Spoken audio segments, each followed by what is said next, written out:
Okay, so good morning, guys. Let's start with our today's class. So, as discussed, today we are going to start with which chapter? We are starting with which chapter today? Excretory system.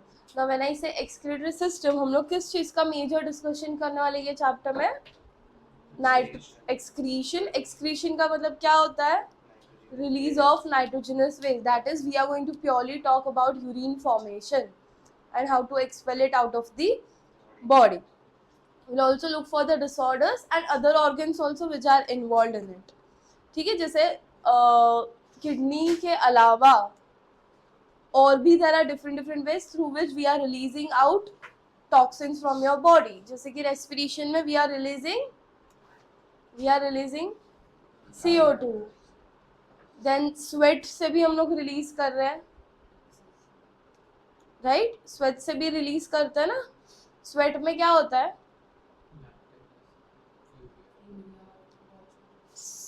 Urea, some amount of salts, right? और कोई वे है जिससे हम लोग को release करते हैं अपनी बॉडी से?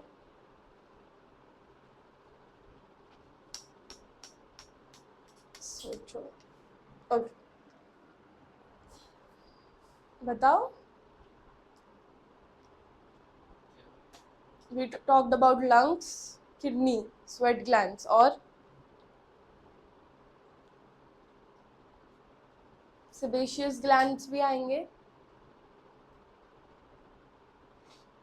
sebaceous glands क्या करते हैं?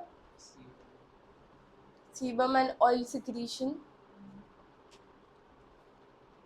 तो वो भी कुछ रिलीज करते हैं.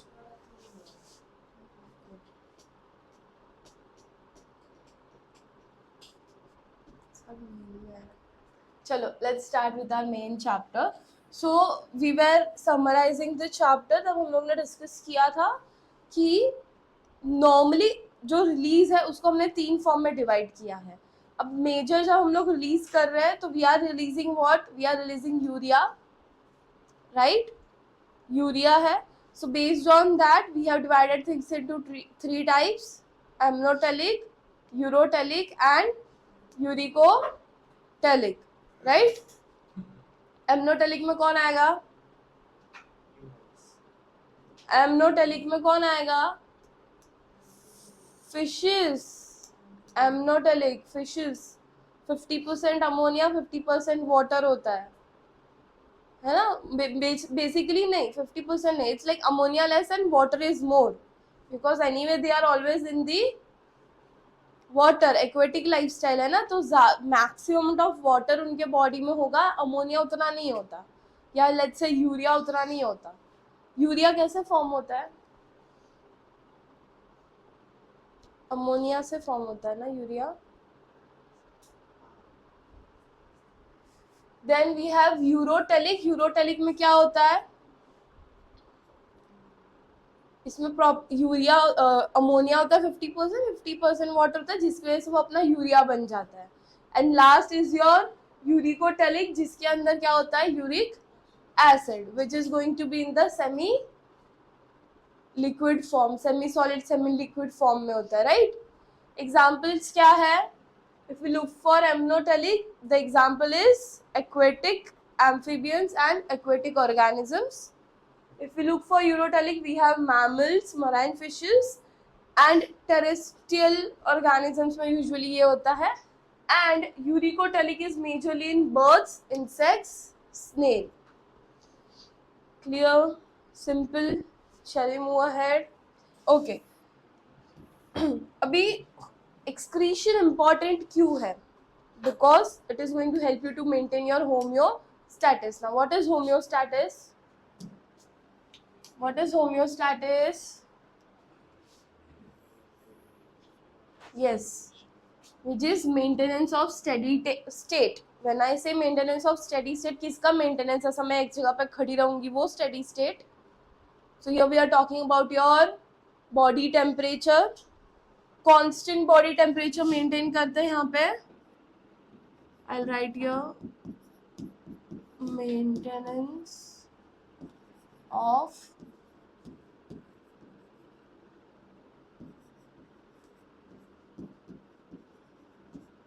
Body temperature, correct.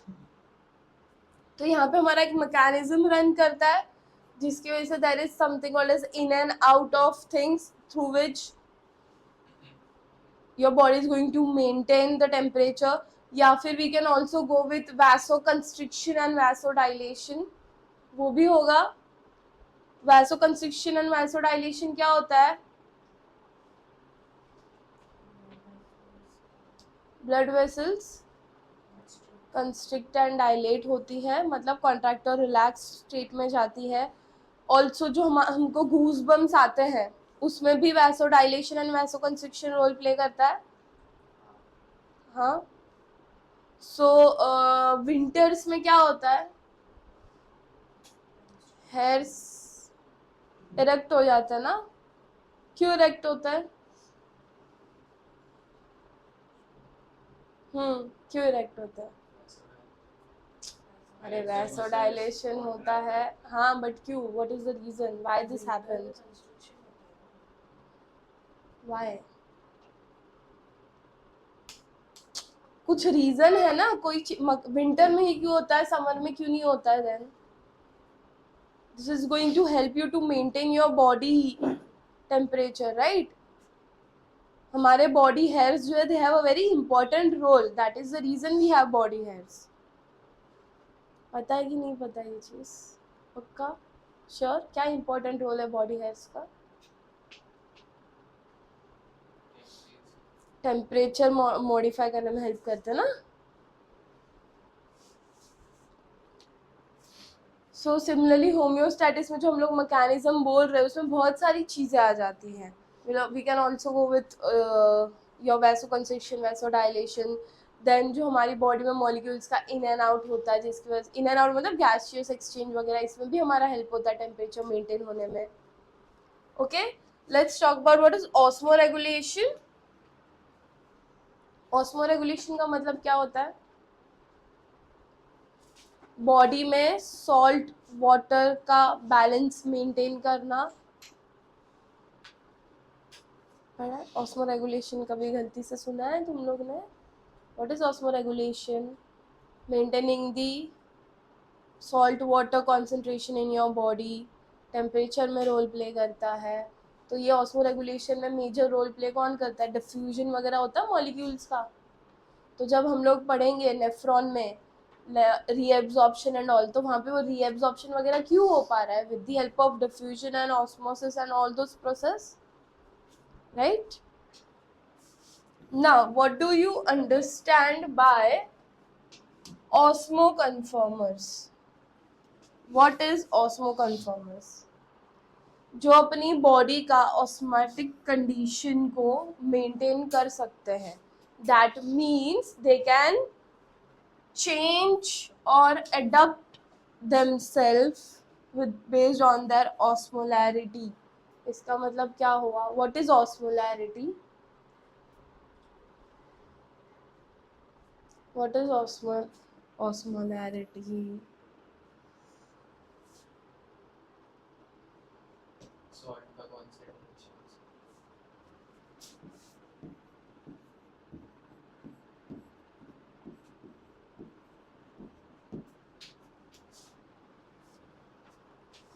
हमने बॉडी फ्लूइड्स चैप्टर पढ़ा है, तो हमको पता है हमारे बॉडी में different different types of fluids है, राइट।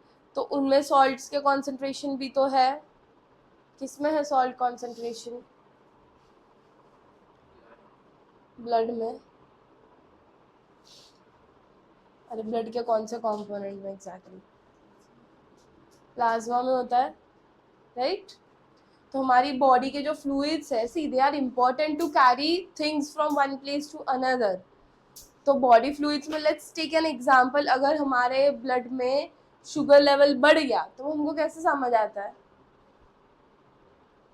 बिकॉज इवेंचुअली जब मेरा फिल्ट्रेशन के लिए जाता है किडनी के पास, तो वहाँ पे भी फिर वो शुगर लेवल ज़्यादा होगा, which will be retained and will be remove out of your body. उसके कुछ traces remove out of the body होंगे यूरिन के साथ में, जिसकी वजह से अगर हम लोग ने नॉर्मल यूरिन टेस्ट कराते हैं तो उसमें हमको पता चलता है।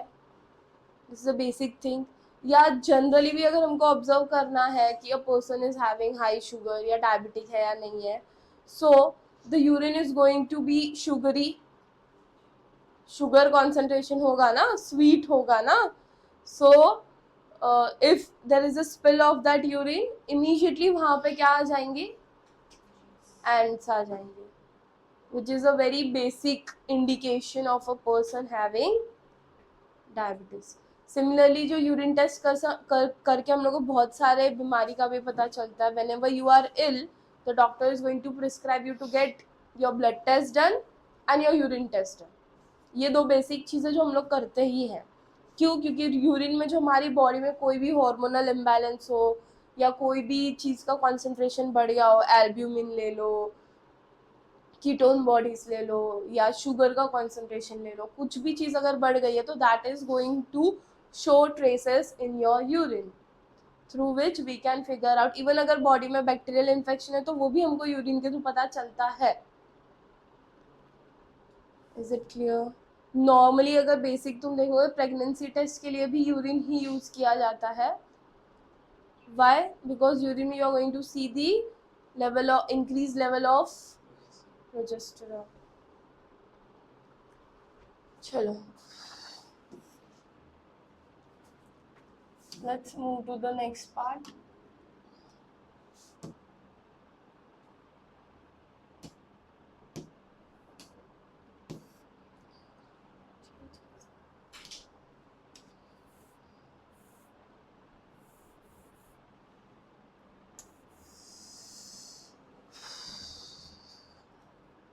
Yes. So we were talking about conformers. So conformers क्या कर सकते हैं? They can regulate their body, right? The next, तो उसके examples क्या है? Your all marine invertebrates and some freshwater invertebrates. Invertebrates मतलब क्या? Invertebrates मतलब क्या?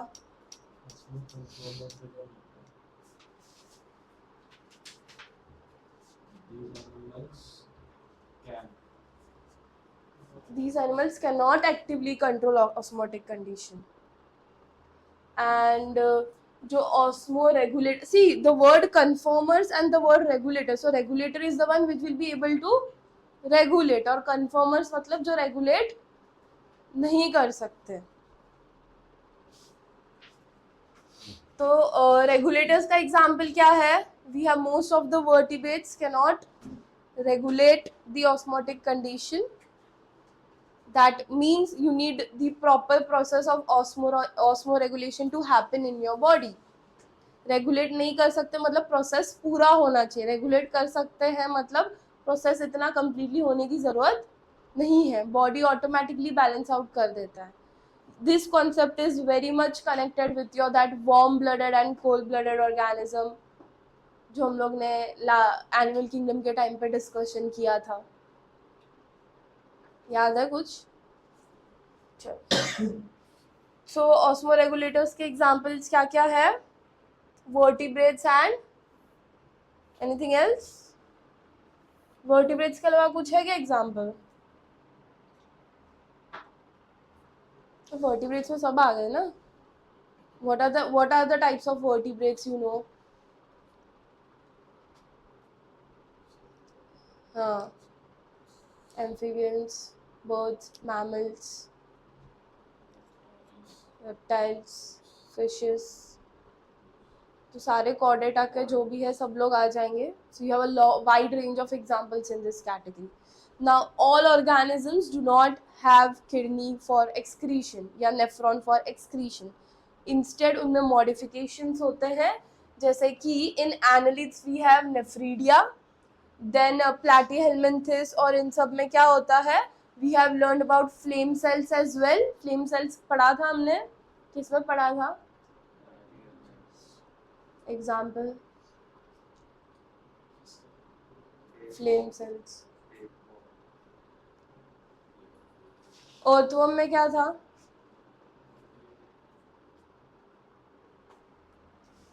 चलो, देन मार्फियन ट्यूब्यूल्स किस में होगा? कॉकरोच में हमने ऑलरेडी पढ़ा है, ये इंसेक्ट्स की कैटेगरी में होता है. Then green glands are going to be present in your crustaceans and proper kidneys जो है वो सारे वर्टिब्रेट्स में मिलेगी. Is this clear? Now let's talk about the human excretory system. Now when I talk about human excretory system, हमारे लिए सबसे important part आता है kidney का. Before that, what are the other glands that we have to look for is kidney के ऊपर एक structure होता है which looks like a cap, which is your adrenal gland. Right? Your kidneys are in a pair of one. It is a pair of one, right? कि pair of two.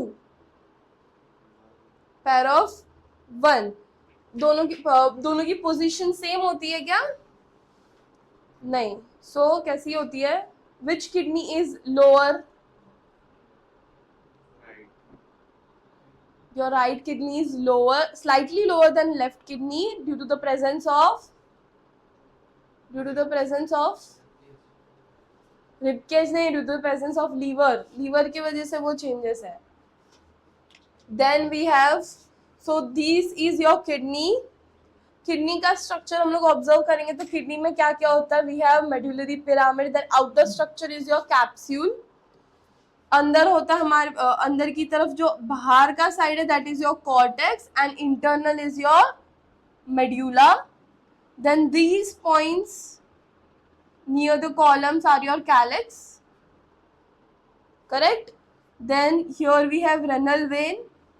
This is your renal pelvis and ureter. Ureter से कहाँ जाएगा?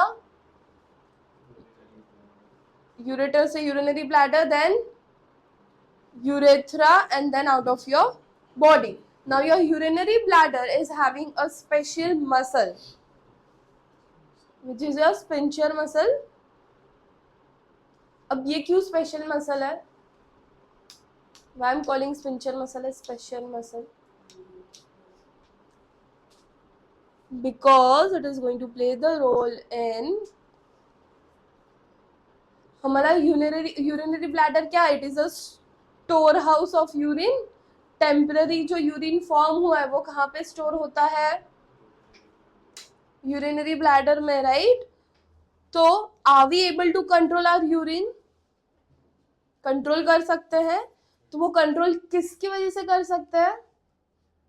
Because of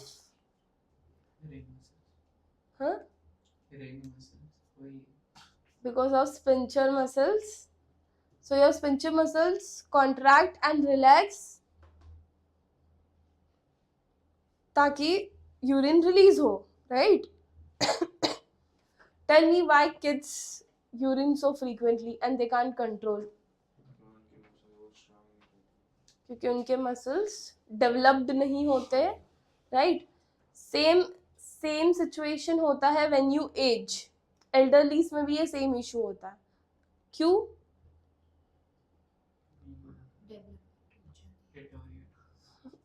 As we age, your muscles start deteriorating, because of which elderly people also tend to not able to control their urine.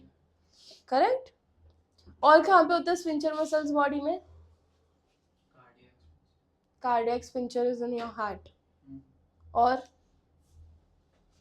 Sphincter muscle और कहाँ पे होता है? That is glottis and epiglottis. Intestine में होता नहीं होता?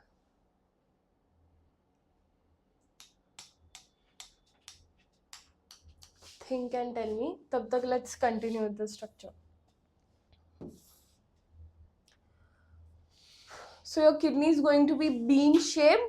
कैसे कलर की होती है kidney? It is reddish brown in color. Size क्या होता है? बहुत बड़ी होती है क्या kidney? The kidney is just this much in size. Okay?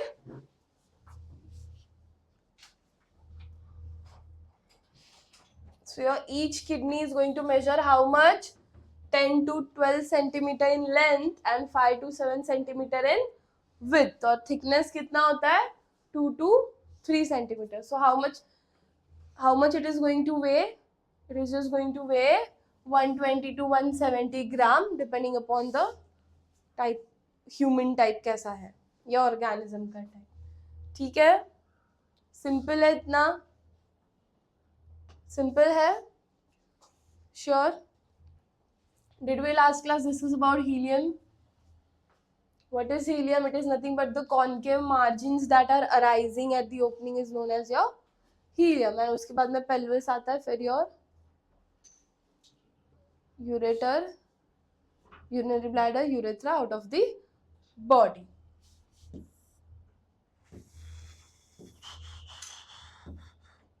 So your ureter, your urinary bladder and urethra are known as your post-renal urinary tract. क्या बोलते हैं इनको हम लोग? Post-renal urinary tract. क्यों मैं post-renal बोल रही हूँ?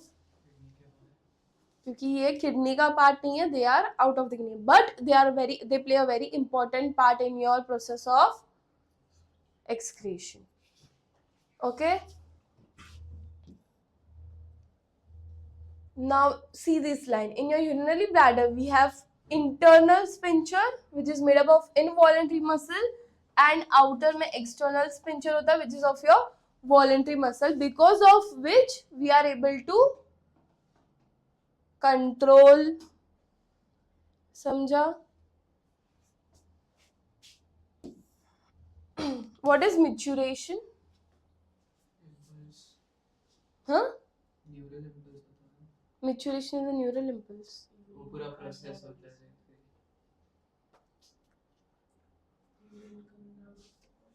Removal of urine out of the body is known as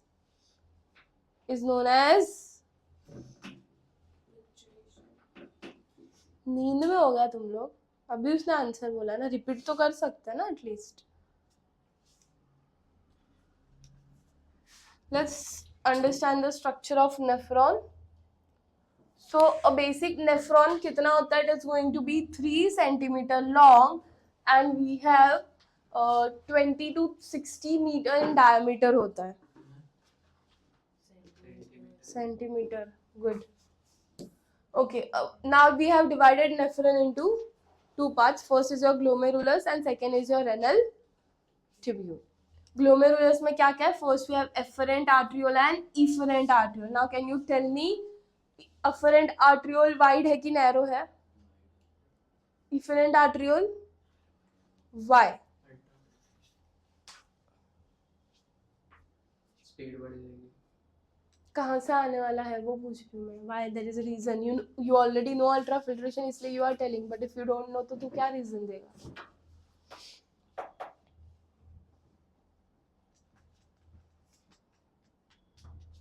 Why efferent arteriole is wider than efferent arteriole? जो filtration के लिए आने वाला है, your filtrate is going to come from which tube? इधर दोनों में से किधर से अंदर आने वाला है? Efferent arteriole. Hence, जब चीज कोई अंदर आ रही है, तो it is going to have a lot of things and will require a lot of pressure and speed, because of which that is wider. Comparatively, efferent से चीजें बाहर जाने वाली है, right? Efferent से चीजें बाहर जाने वाली है, तो बाहर जाने वाली चीजें थोड़ी सी कम होगी comparatively, and hence वहां पे इतने ज्यादा स्पेस की हमको जरूरत या इतने प्रेशर की जरूरत नहीं है, इसीलिए वहां का जो ट्यूब है वो क्या है? Narrow. Then we have a glomerulus which is going to act as a strainer in the process. जैसे हमारा strainer काम करता है to strain out big molecules, similarly your glomerulus is going to do that, right? This cup-like structure is known as Bowman's capsule और दोनों को मिला के हम लोग बोलते हैं Malphian body या renal capsule. Okay. Then we have a small tube-like, small U-shaped structure which is known as PCT, जिसको हम बोलते हैं proximal convoluted tubule. Then we have a U-shaped structure which is known as Henle's loop. Right? Can you see this long U-shaped structure? This is your Henle's loop. इसमें एक side होगा descending, एक side होगा ascending. उसके बाद में you are going to have again a small convolution which is going to be your distal convoluted tubule and lastly you will have collecting duct. तो जो हमारा कलेक्टिंग डक्ट है नेफ्रॉन का, हमारी किडनी में बहुत सारे नेफ्रॉन होने वाले हैं, तो सारे नेफ्रॉन्स का कलेक्टिंग डक्ट कहाँ पे आके ज्वाइंट होगा? सारे नेफ्रॉन, बहुत सारे नेफ्रॉन्स का जो कलेक्टिंग डक्ट है वो कहाँ पे आके ज्वाइंट होगा? पेल्विस के यहाँ पे. फिर पेल्विस से सारी चीजें एक साथ आके फिर they will pass on to the further parts of the excretory system. Is this clear? Abhi, along with your nephron, you are going to have blood vessels around the nephron. Why do we have these blood vessels? Guys, why do we have these blood vessels? जो reabsorption वगैरह होगा वो directly इन्हीं में होता है और फिर ये आगे जाके वो ब्लड को हमारी बॉडी में पास करे, जो फिल्ट्रेट ब्लड है. The reason we need excretion to be done is because you have to filter your blood.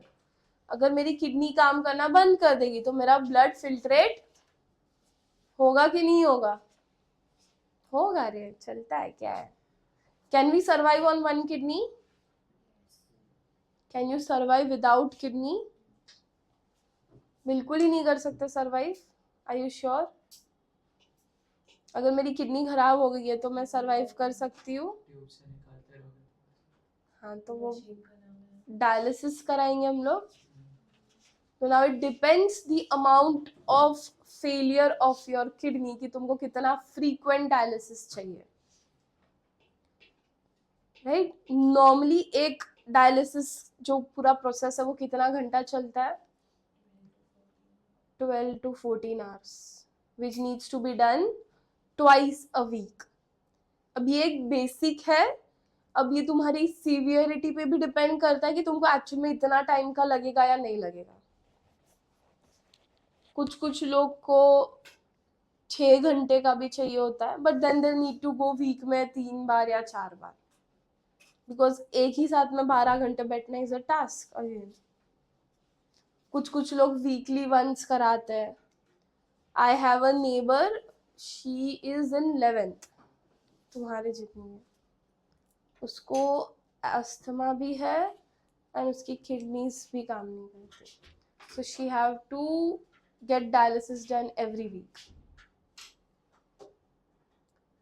But she is fine, you can survive. But थोड़ा सा डिफिकल्ट होता है every week doing that dialysis and all, क्योंकि dialysis का process is also थोड़ा बहुत होता है पेनफुल इनिशियल जब स्टार्ट करते हैं. तो बाद में you get used to it, so it's fine. So will understand this chapter कि डायलिसिस में भी क्या होता है. एनी आइडिया तुम लोग को कि डायलिसिस में क्या होता है? बिल्कुल भी नहीं आइडिया. सो बेसिकली जैसे हमारी किडनी फिल्टर कर रही है वही प्रोसेस होने वाला है, but outside your body. So imagine the machine has to filter out your पूरा बॉडी का 5 लीटर्स का जो ब्लड है तुम्हारा, उस पूरे ब्लड को फिल्टर आउट करना है और वापस तुम्हारे बॉडी में वो ब्लड को भेजना है. जो मेरी बॉडी में इंटरनली हो रहा है वो अब हम लोग एक्सटर्नली कर रहे हैं. तो इमेजिन ये साइड से your blood is coming, going into the machine, getting purified and coming back into your body. So hence your nephrons are very important. So kidney failure के बहुत सारे reasons है. One could be because of the failure in the working of your nephron as well. क्योंकि nephron काम नहीं करेगा तो kidney रख के भी कोई मतलब नहीं है, क्योंकि main function जो है वो nephron ही कर रहा है. kidney का function तो नहीं है ना कुछ. kidney कर रही है क्या कुछ except holding your nephron? तो major function किसका है अपना? nephron का.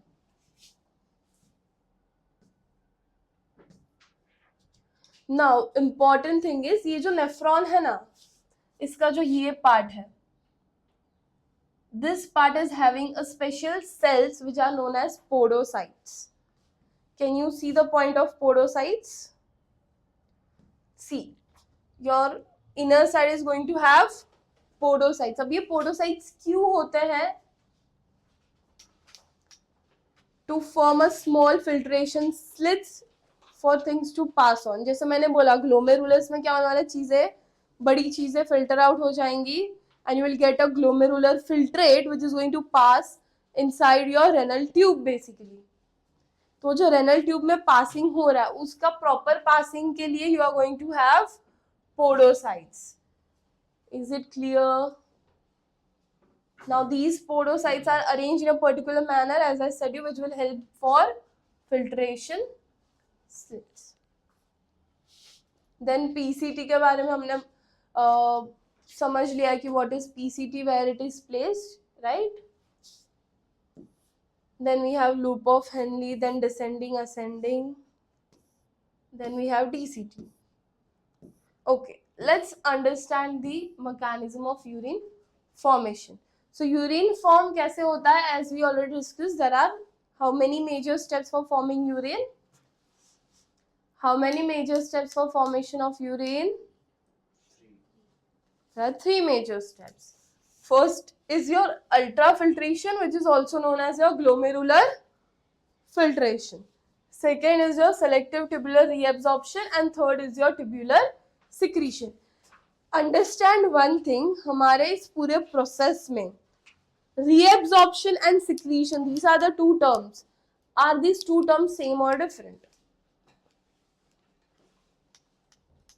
एक word है reabsorption. That means चीजें reabsorb होने वाली है into the blood. That is the baseline, you know. Secretion का मतलब क्या होता है? What do you understand by the term secretion?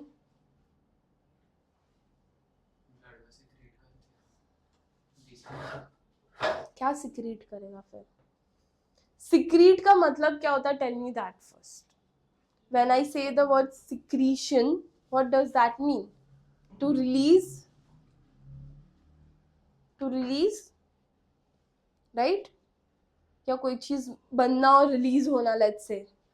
So when we say urine formation, majorityly जो हो रहा है वो है reabsorption. But secretion is also playing an important role here. So we can't avoid secretion. But reabsorption is your crucial thing and important thing that is happening in the whole process. And उसीलिए हम लोग filtration कर रहे हैं.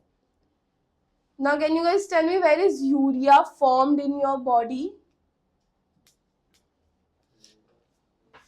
Where is urea formed in the body?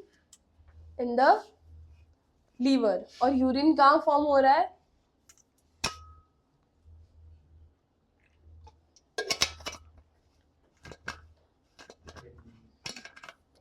बाकी लोगों को नहीं पता तो बताओ ना answer.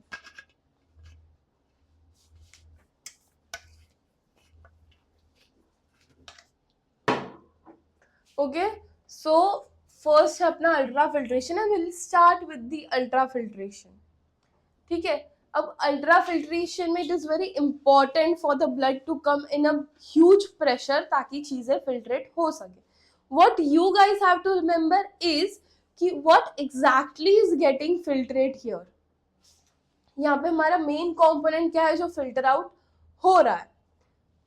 Is it clear? Can you guys tell me what would be the thing which is getting filtered out here?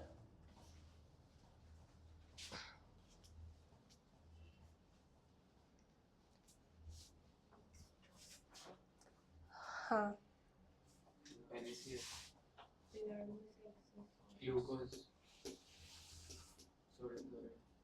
कुछ भी रैंडम ही बोलना है, थोड़ा सोच के बोलो कुछ.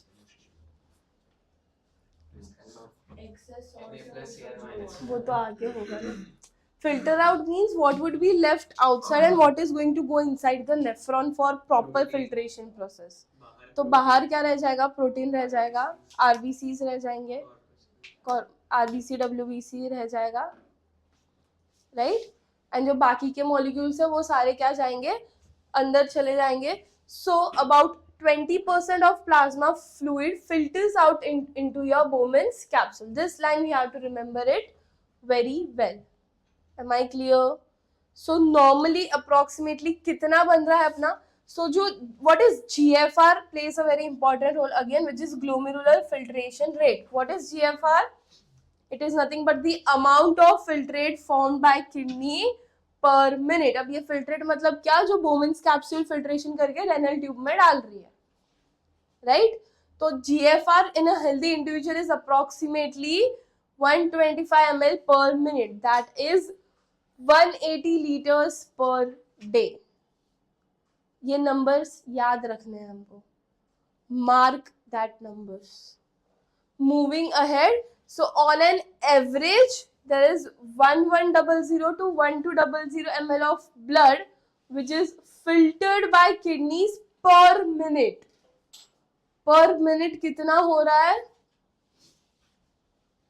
1100 ml to 1200 ml of blood is getting filtered, which is going to roughly your 20 to 25% of your blood which is pumped from your ventricle.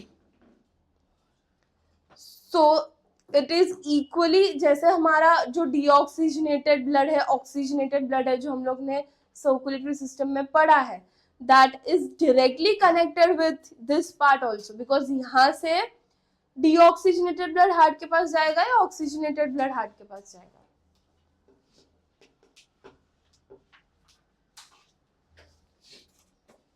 Kidney से डीऑक्सीजनेटेड ब्लड जाएगा हार्ट के पास या ऑक्सीजनेटेड ब्लड जाएगा हार्ट के पास? Deoxygenated blood जाएगा. Very good.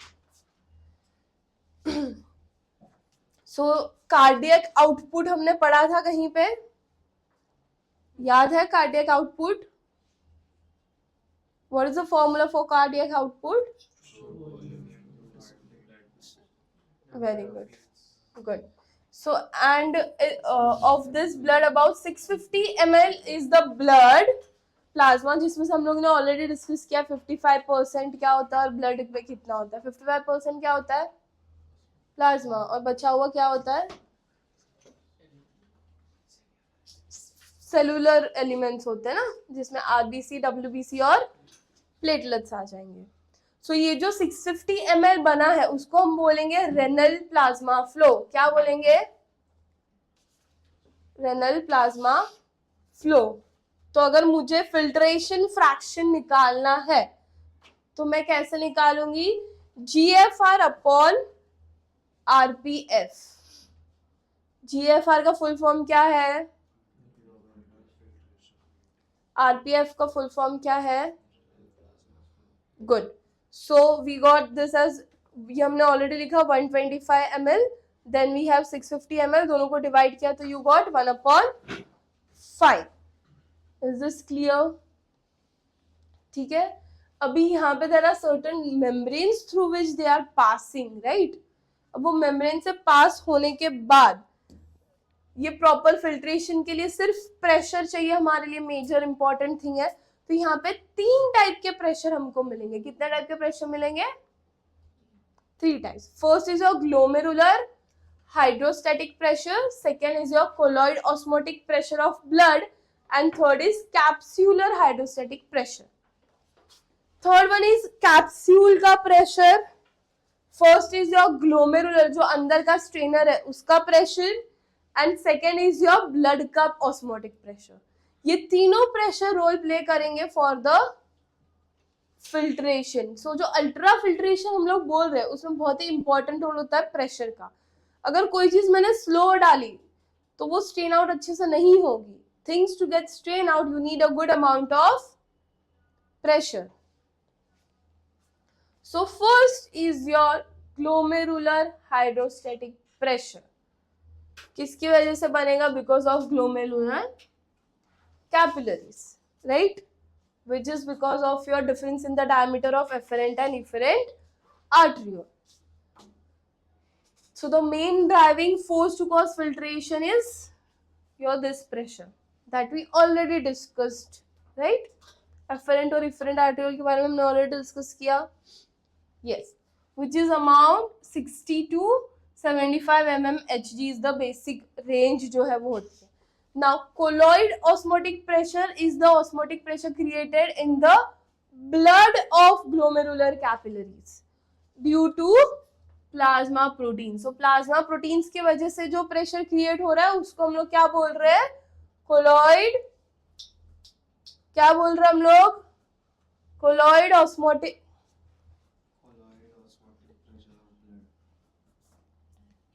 which is going to be around how much? 30 to 35 mmHg. ये mmHg वाला हम लोग जब ब्लड प्रेशर भी लिखते हैं तब भी हम लोग वैसा लिखते हैं mmHg, if you guys remember. Yes. Now next was your capsular hydrostatic pressure, जो किसकी वजह से कॉज हो रहा है? तुम्हारा फिल्ट्रेट के वजह से जो हमारी मोमेंट्स कैप्सूल में जाएगा, समझा? which is going to be around 10 to 18 mmHg. So if you observe as the pressure is going inside, maximum pressure कहाँ पे था? Where was the maximum pressure? अरे नहीं, where was the maximum pressure? Glomerular. उसके बाद में pressure थोड़ा सा कम हो रहा है, which is in your colloid blood capillaries में, and then again it move ahead and pressure is again reducing a bit to 10 to 18 mmHg. ठीक है, अब अगर मुझे नेट फिल्ट्रेशन प्रेशर निकालना है तो how I am going to do that? It's NFP is equal to GHP minus BCOP plus CHP. This is your basic formula. इस net pressure अगर मुझे चाहिए तो मैं इसका जो आंसर है उसको इन दोनों के एडिशन से माइनस करूंगी, क्योंकि ये दोनों अंदर हो रहा है moreover, and this is because of afferent and efferent arteriole. समझा? सो अगर हम लोग एवरेज आउट करें तो कैलकुलेट करो, राइट है कि नहीं इधर लिखा हुआ, कैलकुलेट करो, आ रहा है?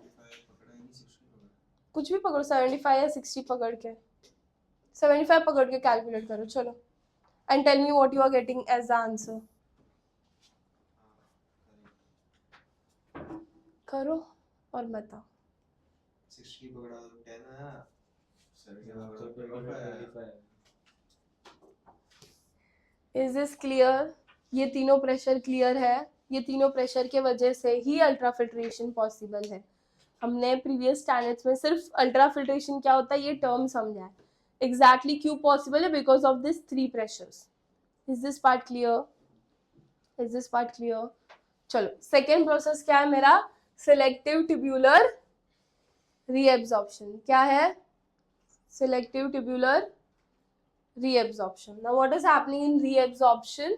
जो भी हमारे एक्सेस इंपॉर्टेंट थिंग्स है, जैसे ग्लूकोज है या कोई भी चीज है जो अंदर चला गया है ब्लड के साथ में, उसको हमको वापस बाहर निकालना है, राइट? We have to reabsorb them inside our blood stream, inside our capillaries. तो उसमें मेजर रोल आने वाला है यहाँ पे, which is your selective tubular reabsorption. यहाँ पे किस चीज का रीएब्जॉर्प्शन होगा? अलग अलग न्यूट्रिएंट्स का, अलग अलग चीजों का होगा, सॉल्ट्स का होगा. नाउ इफ यू सी, हम लोग जो प्रॉपर यूरिन रिलीज करते हैं is your 1.5 litres approx in a day, which is nearly your 99% of the filtrate. मतलब एक्चुअली में किडनी के पास फिल्ट्रेशन के लिए अज्यूम करो कि 5 लीटर जा रहा है, बट उसमें से वो सब रीएब्जॉर्प्शन करने के बाद सिर्फ रिलीज कितना कर रहा है? 1.5 यूरिन बन रहा है, 1.5 लीटर का, वो भी पूरे दिन का.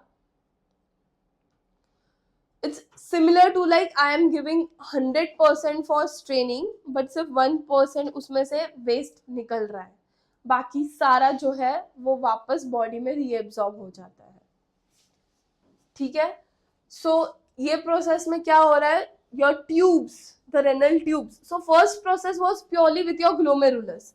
अभी जो सेकेंड और थर्ड प्रोसेस है वो तुम्हारी ट्यूब के साथ है, जिसमें क्या क्या आता है तुम्हारा? पीसीटी, लूप ऑफ हेनली और डीसीटी, राइट? हाँ, पक्का यही आता है ना? चलो, तो अब यहाँ पे चीजें एब्जॉर्ब किसकी वजह से हो रही है? Because of your passive transport. That means here you are not going to require any energy. The flow is going to be from lower concentration to higher concentration, and that is the reason we call it as passive transport, right? क्या reabsorb हो रहा है यहाँ पे? देखो, your glucose, your amino acid, your Na+, ये चीजें क्या हो रही है, रीएब्सॉर्ब हो रही हैं, राइट? हाँ कि नहीं, रीएब्सॉर्ब हो रही है पक्का?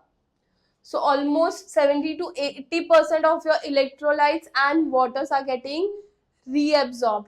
कौन से पार्ट में reabsorb हो रहे हैं? In your PCT. कहाँ पे हो रहा है ये reabsorption? PCT. So now you have to be specific कि PCT में क्या reabsorption हो रहा है तुम्हारा? Glucose, amino acid, fatty acids, then your कहाँ लिखा था हमने, हाँ, your amino acid, glucose, Na, ये सब चीजें कहाँ पे एब्जॉर्ब हो रही हैं? पीसीटी में, विथ एक्टिव ट्रांसपोर्ट या passive transport. So depending upon the molecule, some are reabsorbed with passive transport and some are reabsorbed by active transport. तुमको याद रखना है एक्टिव ट्रांसपोर्ट से क्या हो रहा है और पैसिव ट्रांसपोर्ट से क्या हो रहा है. Am I clear? हाँ कि नहीं? Whereas water and जो Cl है वो reabsorb हो रहा है पैसिवली. कहाँ पे हो रहा है? पीसीटी में. तो लूप ऑफ हेनली में कुछ काम होगा? लूप ऑफ हेनली में भी कुछ काम होगा ना, कि नहीं होगा? होता है. लूप ऑफ हेनली में किसका रीएब्सॉर्प्शन होगा?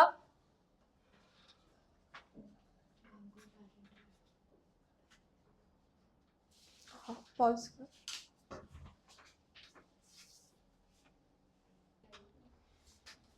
ओके, सो अभी ये सेम चीज we were on loop of Henle, right? Loop of Henle में क्या क्या, लूप ऑफ हेनली में क्या क्या रीएब्सॉर्प्शन हो रहा है? Majorly your electrolytes are going to reabsorb in your loop of Henle. That is going to be your NaCl.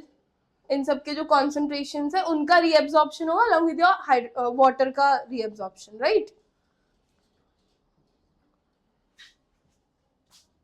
In DCT, if you see, conditional reabsorption of Na is going to take place.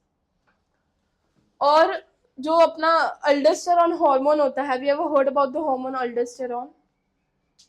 So it is a type of hormone which is responsible for your salts.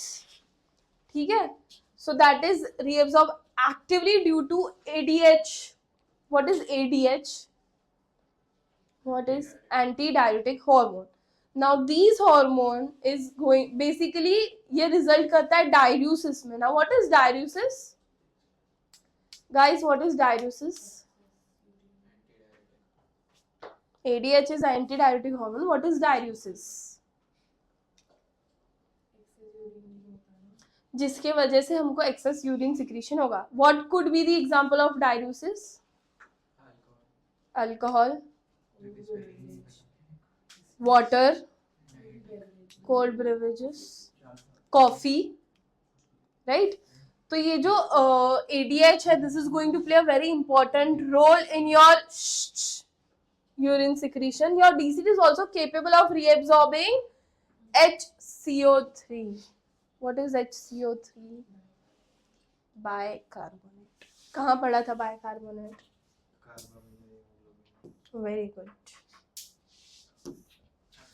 Now last is, so DCT, now we are just left with the last part which is your tubular secretion. मतलब urine formation का last part है.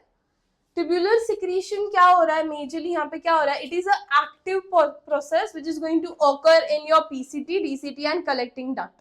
तीनों में हो रहा है. Selective absorption और tubular secretion तीनों में ही होता है majorly. Okay, now here what is happening? PCT में क्या हो रहा है? Secretion of H+, NH3, K, then keratin, uric acid, drugs, जो भी सारे पिगमेंट है वो सारे यहाँ पे क्या होंगे? ऑकर होंगे. एंड डीसीटी में क्या क्या होगा? H+, K+ and NH3 again. Clear? तो ये तीन जो कॉम्पोनेंट्स है ये दोनों में ऑकर हो रहे हैं. देन कलेक्टिंग डक्ट में क्या हो रहा है? Selective secretion of H+ and K+ हो रहा है ताकि हमारी बॉडी का आयोनिक और पीएच बैलेंस को मेंटेन कर सके. जैसे हम लोग ने कहाँ पे पढ़ा था, H+ और Cl- का कॉन्सेंट्रेशन इंक्रीज एंड डिक्रीज होता है. तो हमारा रेस्पिरेशन में हमने पढ़ा था ना, हेल्डन इफेक्ट, क्लोराइड शिफ्ट, ये चीजें पढ़ी थी. तो उसमें ions played the very important role, right. तो हमारी बॉडी के आयंस को बैलेंस आउट करने में किसका हेल्प होता है, ट्यूबुलर सिक्रीशन में collecting duct is going to do that. Am I clear? Am I clear? Sure. चलो, let's discuss the basic composition of urine and then we'll finish today's class. Next class we will start with the mechanism, regulation and disorders and diseases.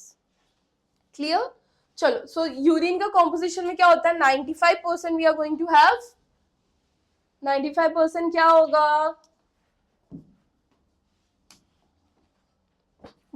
95% is water, 2% salt and 2.7% urea. बाकी का 0.3% is your other materials which is going to be your drugs, uric acid, vitamin C, dyes. अब body में जो भी access हुआ, जैसे मैंने बोला रिलीज होता है वो. What is the color of urine? It is pale yellow in color due to urochrome pigment. Bilirubin कौन रिलीज करता है? Bilirubin is released by bile duct. बिली, वो पिगमेंट भी उधर ही होता है. Okay, on an average, how much urea we are secreting? 25 to 30 gram of urea.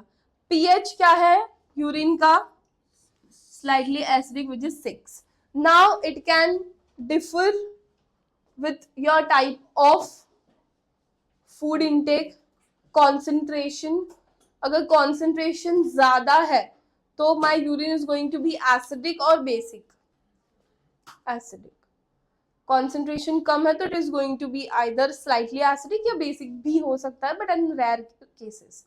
So हम लोग कैसा फूड खा रहे हैं उसके ऊपर भी डिपेंड करता है.